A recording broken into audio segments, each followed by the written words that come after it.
Another successful week in the Missouri House. Highlight of the week was obviously the passage of the joinder venue legislation. So with me today is Representative Glenn Kolkmeyer, who is the House handler of that. So 3 years in a row that I've carried this, and we've done a lot of work, and it's evolved over the years, and just happy to get it across the line. We passed it out of the House 2 years, and then this is the only year that it's been passed out of the Senate. So I want to thank my colleagues for getting this legislation through. Do you think that the Democrats' concerns about the innocent seller provisions, that if you name like Bob's Hardware and Sam's Shingle City, that's located in another state, do we now have to go to that other state to sue them if I'm injured from those shingles? Well, to me, if you shouldn't be able to sue the innocent seller, the hardware store, for selling the shingles. The hardware store didn't manufacture those shingles.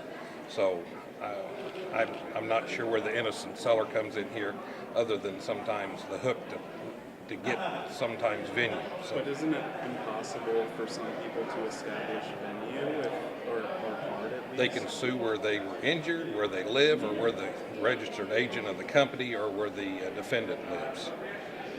So we're not changing anything there. Do you think that the February Missouri Supreme Court decision helped get the bill over the governor this year versus the last two? Absolutely. There are definitely two cases that the Supreme Court helped us or sided on the business side of community in this bill, so it was much easier lift having the Supreme Court on our side. What was the second? One was the railroad, and the other one was Johnson & Johnson. Yes. Can you talk about the meeting with Gene this morning? Sure, to the extent that I'm able to. We had a short briefing with the governor. Obviously, as you all know, there's some discussions about the possibility of expansion of GM in Missouri. We got a fairly high-level overview today, and we're obviously very excited for the possibility, but there's a little bit of a road ahead, so we're working on that. And what kind of legislation needs to be passed, do you think, in the last 2 weeks, or do you think a special session is necessary? You know, at this point, we don't believe a special session is necessary. We still got 2 weeks of runway left to use. The governor's office is working with us on the possibility of some legislation.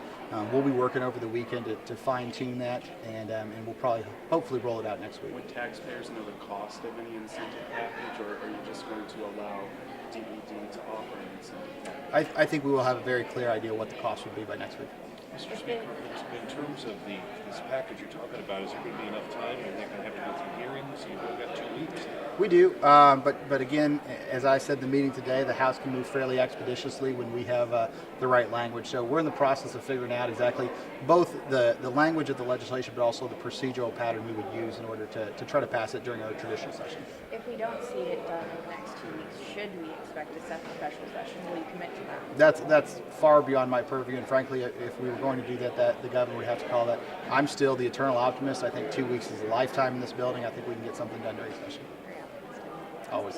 Just to confirm, you don't think that the Title IX bill is going to be put on the calendar the rest of this year? I'm not planning to put it on the calendar this year. How aggravated were you that the ethics committee had to subpoena Jerron's tax messages? There was some frustrations, and one of the things about this process is I stay primarily at an arm's length from the ethics committee. It's one of the true bipartisan committees where we have an even number of Republicans and Democrats, and as much as possible, I have no input on the committee other than when they come to me and request assistance from me. And in this situation, they came to me twice to ask for the use of subpoena. Obviously, it's a frustration when that happens, but I have to say that the work that they did in a very sincere manner, there's no partisan politics involved in that committee, and I can't say enough about the members of that committee and the amount of work and time it takes. A lot of times they meet on Thursday afternoons well into the evening while everyone else has gone home. It's a thankless job that they do, and so I just want to say how much faith and appreciation I have for the members of that committee. Do you have a comment on the Westboro Baptist Church is here to protest Representative fundraiser? I think the Westboro Baptist Church thrives on the attention we pay them, and so I pay them none. Do you think Mona's going to get a hearing this session? I've referred Mona. My understanding is that there's going to be a hearing in the General Laws Committee on it. Do you oppose, I mean, you voted for SJR 39, so do you oppose Mona? SJR 39 and Mona are completely different things. I obviously was supportive of SJR 39 3 years ago. I do think that the conversation on Mona is a good one for the legislature to have.